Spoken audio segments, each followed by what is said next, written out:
Simula ng video, ipinakilala ng vlogger ang kanilang ibabahagi na tungkol kay Joy na kilala bilang Mother Queen. Ayon sa kanya, si Joy ay hindi lamang isang content creator kundi isa ring affiliate sa TikTok.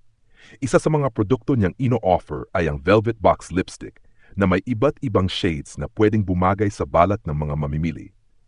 Binanggit ng vlogger na maganda ang kulay ng lipstick at bagay na bagay kay Joy, lalo na't fresh at natural ang dating niya. Habang itinatampok ang lipstick, binigyang diin din na marami mang basher si Joy, hindi na ito gaanong iniinda.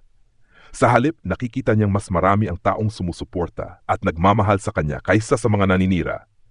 Sinabi pa ng vlogger na maging ang mga bashers ay maaring maging blessing kung tama ang paraan ng pag-handle sa kanila. Nilinaw din ng vlogger na bagaman si Joy ay kilala na ng marami bilang nurse, siya ay isang student nurse pa lamang at hindi pa nakapagtatapos. Sa kabila nito, ipinapakita ni Joy ang kanyang dedikasyon at nakikita ng kanyang mga tagahanga ang kasipagan at galing niya sa lahat ng ginagawa.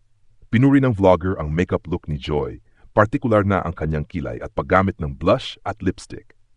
Bagamat may puna siya sa lashes na medyo OA glossy, nananatili pa ring maganda at fresh ang dating ni Joy. Bukod dito, sinabi ng vlogger na posibleng malaki ang kinikita ni Joy bilang affiliate dahil maraming viewers at supporters ang bumibili sa kanyang TikTok shop o Yellow Basket. Sa pagtatapos, ipinahayag ng vlogger ang pasasalamat sa mga Joynatics sa walang sawang suporta at pagmamahal kay Joy. Para sa kanya, nananatiling inspirasyon si Joy, isang magandang halimbawa kung paano dapat manatiling positibo at masaya sa kabila ng mga hamon at paninira ng iba. Ang buwad na ito ay nakaayos na parang isang detalyadong salaysay. May simula, pagpapakilala kay Joy at produkto, gitna, paghang at depensa laban sa bashers, at wakas, pasasalamat at pagbibigay inspirasyon. Sa kanyang bagong video, nagbalik si Sangkay Longs at nagbigay ng pagbati at pasasalamat sa kanyang mga taga-suporta, kabilang ang Team Sangkay Original, Team Sangkay Sponsors, Team Kalingap, Kuya Val, Athena at Kalingap Prab. Nagbigay rin siya ng shoutout sa mga OFWs, PWDs at iba pang mga kaibigan at sponsors sa Pilipinas at abroad. Ang pangunahing paksa ng kanyang vlog ay isang reaction video tungkol sa napanood niyang vlog ni Lorne TV na tumalakay sa issue ng love team na Den at Joy. Binanggit ni Lorne sa kanyang video ang kasabihang "It takes two to tango", ibig sabihin parehong may kinalaman sina Dan at Joy sa mga nangyari. Ngunit ayon kay Sangkay, tila ipinapakita ni Lorne na si Dan lamang ang nagkamali at parang pinapaboran si Joy na anya hindi patas. Muli binigyang diin ni Sangkay na may mga grupo na tila pinoprotektahan si Joy, partikular ang mga Joynatics at Canoli supporters.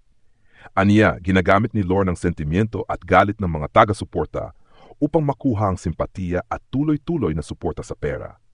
Sa kalagitnaan ng kanyang reaksyon, maring tinuligsa ni Sangkay si Lorne. Ayon sa kanya, hindi totoo ang sinasabing pananahimik ni Lorne sapagkat siya mismo ang muling gumigising ng issue dahil sa mga panayam ni Hana at Kuya Brooks. Dagdag pa niya, ginagamit ni Lorne ang mga issue at kasikatan ng iba upang kumita ng pera mula sa content, live streams at sponsors. Pinuna rin ni Sangkay ang di umano'y paging malinis ng imahe ni Lorne. Ayon sa kanya, maraming pagkakataon na umalis si Lorne sa Kalingap community, nawalan ng kita at bumalik muli sa kanyang probinsya, ngunit kalaunan ay bumalik din sa grupo para makakuha muli ng oportunidad at views. Tinawag pa niya itong nakakahiya at dahil katapos iwan ng Kalingap, ay bumabalik ito upang makisabay muli. Bukod dito, inungkat niya ang issue tungkol sa proteksyon kay Joy, kung saan hindi umano pinapayagang lumabas si Joy noon upang hindi siya mapasama. Aniya, malinaw na pinoprotektahan si Joy at sinasakripisyo ni Dan. Muling tinanong ni Sangkay kung bakit hindi pa inilalabas ang katotohanan at kung bakit puro sabi-sabi lamang ang ipinapakita.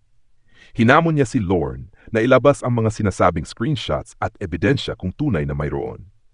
Sa huli, tinawag ni Sangkay na puro daldal at drama ang nilalaman ng mga pahayag ni Lorne at iginiit na huwag na itong magkunwaring malinis dahil may mga pagkakataon na kumapit din siya sa views at sa pera ng sponsors.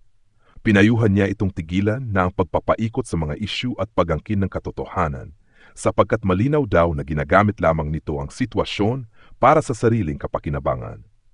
Matapos ang kanyang mahabang reaksyon, nagpasalamat si Sangkay sa kanyang mga manonood. Noong simula ng video, Ipinakilala ng vlogger ang kanilang ibabahagi na tungkol kay Joy, na kilala bilang Mother Queen. Ayon sa kanya, si Joy ay hindi lamang isang content creator, kundi isa ring affiliate sa TikTok. Isa sa mga produkto niyang ino-offer ay ang Velvet Box Lipstick na may iba't ibang shades na pwedeng bumagay sa balat ng mga mamimili.